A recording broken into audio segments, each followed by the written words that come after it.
She expected him to rage against the diagnosis, to demand a second opinion, to fight death with everything he had. Instead, the dying gunfighter smiled at Dr. Grace Morrison and whispered, "3 days with you, Doc. Sounds like the best deal I ever made." Arizona Territory, summer of 1881.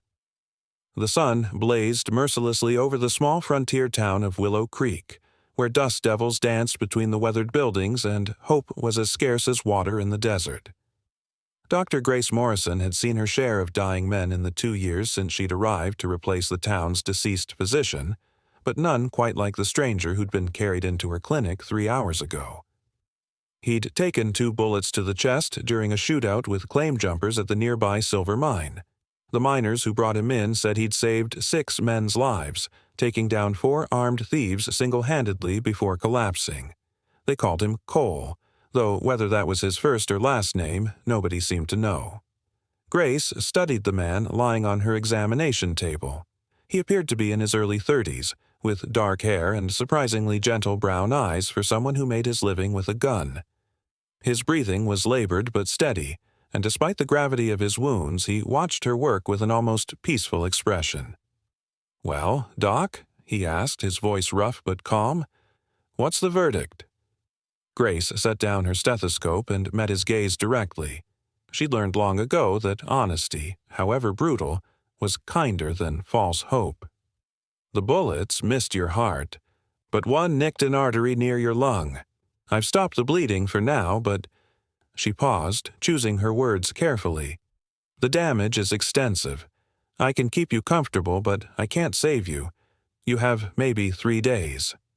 She braced herself for the reaction she'd witnessed too many times before: denial, anger, bargaining, desperation. Men had begged her to lie, offered her money they didn't have, cursed her for not being skilled enough to perform miracles. Instead, Cole smiled. Not a bitter smile, not a resigned grimace, but a genuine, warm smile that reached his eyes. "3 days with you, Doc," he said softly. "Sounds like the best deal I ever made." Grace blinked, caught completely off guard. What?" "Been riding alone for near 15 years, Cole continued, his voice growing stronger despite his condition. "Ain't had much cause to stay in one place, much less get to know a lady. But if I got 3 days left on this earth, can't think of anywhere I'd rather spend them than right here, watching you work." Grace felt heat rise to her cheeks. "Mr. Cole, you should be writing letters, saying goodbyes, making peace with—" "With what?" he interrupted gently. "Got no family left, no close friends to speak of, never owned much more than my horse and my guns. But you—" He studied her face with those surprisingly kind eyes. "You got gentle hands and a good heart. That's more than most men get to appreciate in a lifetime." Grace turned away, busying herself with organizing medical supplies that didn't need organizing. In her 28 years, she'd received her share of propositions from lonely frontier men, but this felt different. There was no crude suggestion in his words, no expectation beyond simple human connection. "What would you like to know?" she found herself asking. Cole's smile widened. "Everything. Where you come from, how you learned doctoring, what made you come to a place like Willow Creek, if you got time to spare for a dying man's curiosity." And so Grace found herself doing something she'd never done before. She pulled up a chair beside the examination table and began to talk.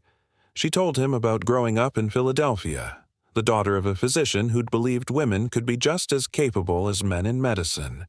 She spoke of the medical college that had grudgingly accepted her, the internship where she'd had to prove herself twice as hard as her male colleagues.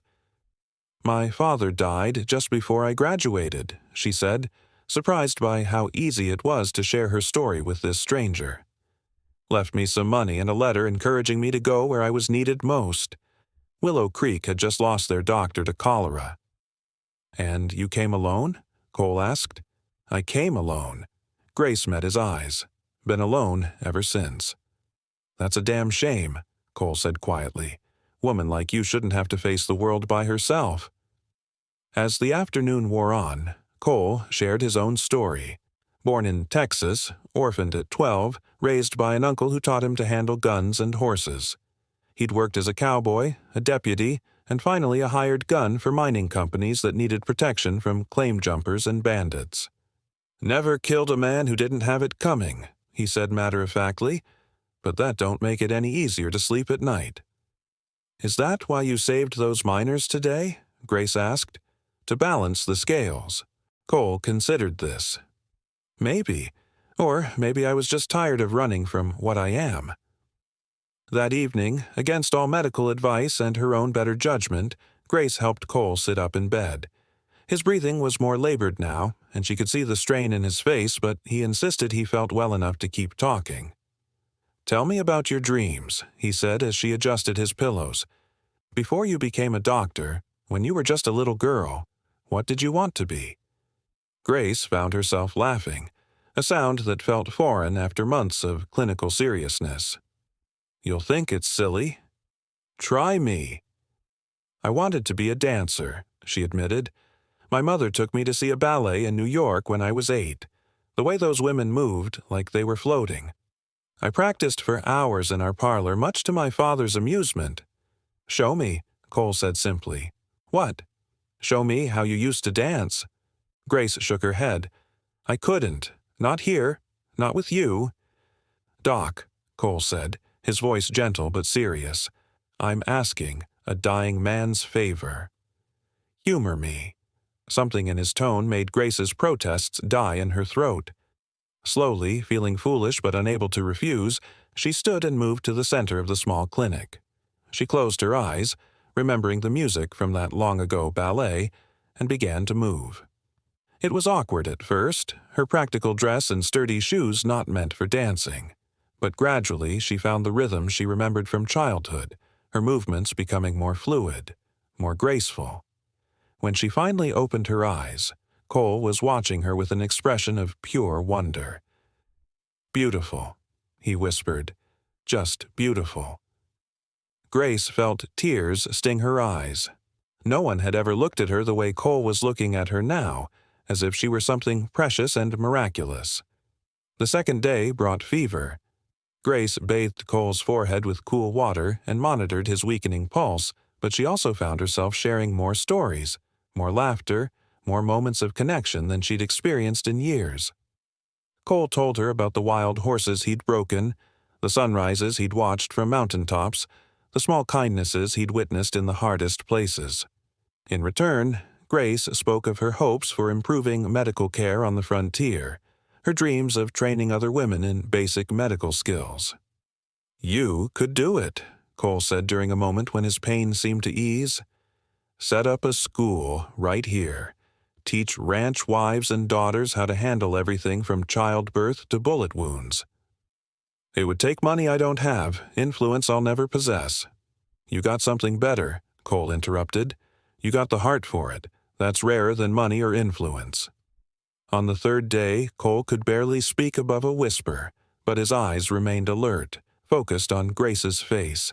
She held his hand, feeling the calluses from years of hard work, the steady warmth that was slowly fading. "Grace," he said, her name barely audible. "I'm here. These 3 days, best 3 days of my life. Want you to know that." Grace squeezed his hand, tears flowing freely now. "Mine too," she whispered, and was surprised to realize she meant it. "Promise me something," Cole continued, each word an effort. "Anything. Don't go back to being alone. Open that school.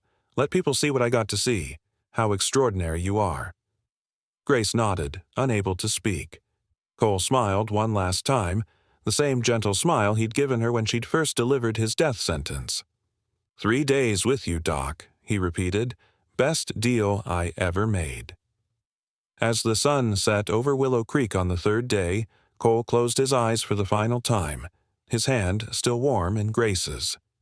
6 months later, the Morrison School for Frontier Medicine opened its doors in a building funded by an anonymous donation and staffed by a woman who'd learned that sometimes love wasn't about time. It was about the depth of connection that could bloom even in the shadow of death. And sometimes, late at night when the desert wind whistled through the clinic windows, Grace could swear she heard the echo of a dying man's laughter, reminding her that 3 days of real living was worth more than a lifetime of merely existing. Cole and Grace remind us that love isn't measured in time, it's measured in depth. Sometimes 3 days of real connection is worth more than a lifetime of emptiness. If this story touched your heart, subscribe to the Frontline Voice for more epic Wild West tales. Hit that like button if you believe true love defies all odds. Tell us in the comments, if you only had 3 days left, how would you spend them? Share this story with someone who needs to remember that even brief love can change everything. Thanks for joining us on the frontier, where love was as wild and untamed as the land itself. Until next time, keep believing in the power of the human heart.